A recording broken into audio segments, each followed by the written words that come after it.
baby, my Valentine, yeah. Boy, now you're making my temperature rise. If you leave me, I go die. I swear, you are like the oxygen.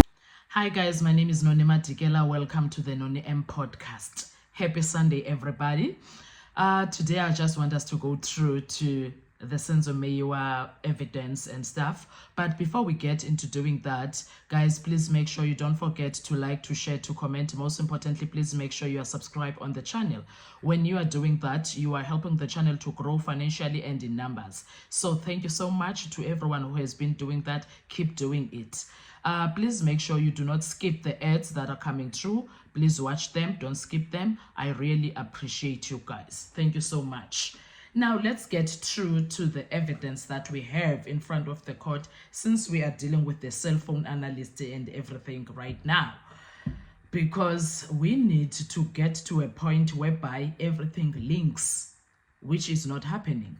Anyway, so I'm just sitting here thinking about the previous court sittings, whereby, in fact, especially the trial within a trial, we are trying to link things together to get where the states wants us to be, but it doesn't seem working. It doesn't look like it's going to work out. Anyway, here's my analysis of what I saw happening within the time of the trial, within the trial up to now. I'm trying to figure out what is what. Let's help each other do that. Now, let me read what it's put down for me by Obe.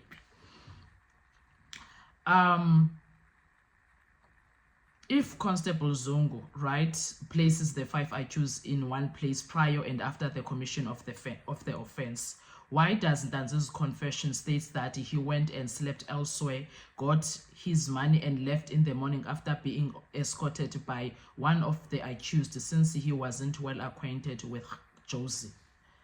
The accused that was with Ntanzi, I think he said he slept at accused number 5's place, right? Yes. There is nowhere in Ntanzi's confession that they went to Basutu Hostel in Vosloorus and celebrated Senzo's death, as Zungu narrates. There isn't, because it's supposed to say things that are being said by Zungu, right?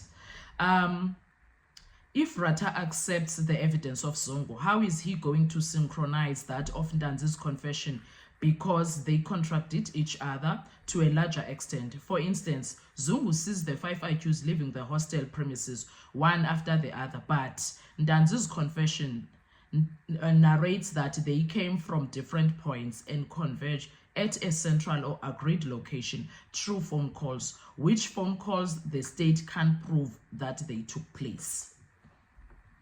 Mostly when we were doing the whole situation, when Judge Rata provisionally accepted the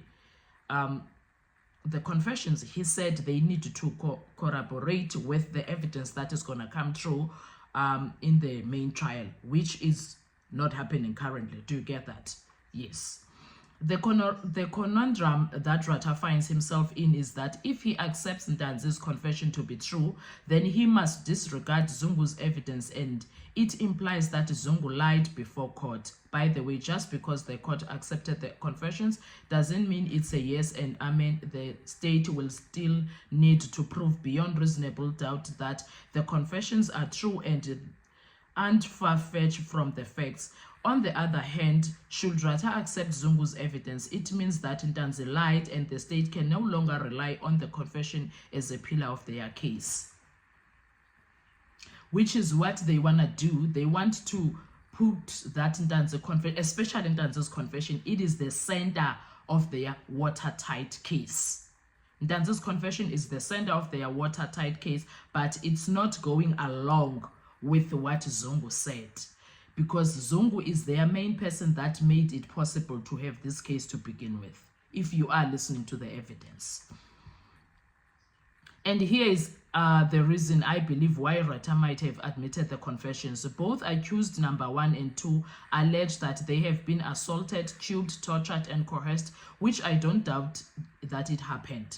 The tricky part of it is that it isn't the state's prerogative to prove that confessions were coerced and that there was torture. Once such claims are put, it rests within the accused to prove through their defense that there was coercion. The state can only rebut such claims or allegation.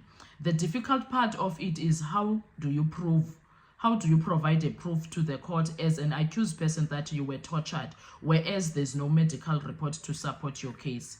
It is you against dozens of police officers and other witnesses, and all have concocted to corroborate the same story against you, which the court doesn't believe can happen.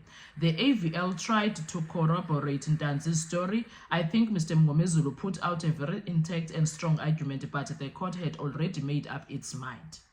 In Ratha's mind, all those many witnesses told the truth, and there is no way they could collude to risk their careers, and therefore Ntanzi is lying regardless of him being supported by the AVL report to a greater extent. The thing with the truth is you don't have to remember it, you just narrate facts of what happened to you. That's exactly what Ntanzi did.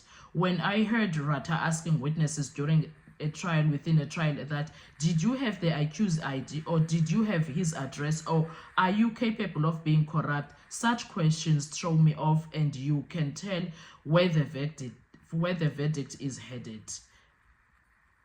So those are the things that were happening, right? And up to this point, Ratha's plea was, he said he was making a ruling, not a judgment on the confessions. But up until this point, the confessions are not corroborative with the current evidence that is in court, which is the phone calls, because Ntanzi, even accused number one, which is Moses Sibiya, they spoke of phone calls, but now the state has not brought those phone calls into light.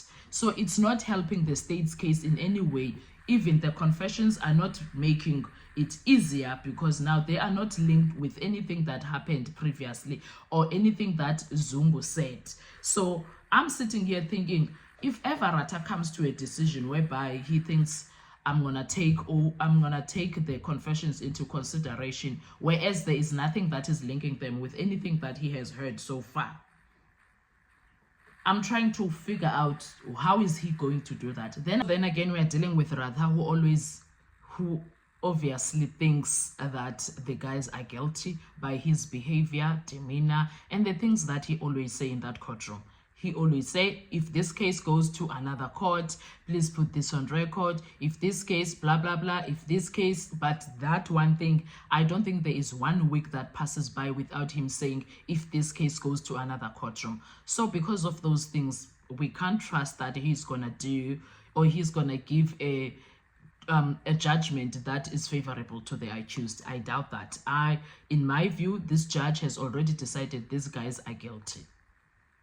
These guys, according to him, his judgment is going to be guilty and throw them in jail for life. That's what he's going to do, in my view, because of how he has behaved, the things that have come out of his mouth, and the questions that he has asked the people that are on the witness box. Because of that, I don't trust anything else. Anyway, guys, I want to hear your views. What are your thoughts? Have we got to a point whereby the confessions have literally get into the main trial, like plainly, so you can see that, oh, when Ntanzi said this in his confession, when Moses Sibiya said this in his confession, this is where it fits in. Where have you managed to fit it anywhere?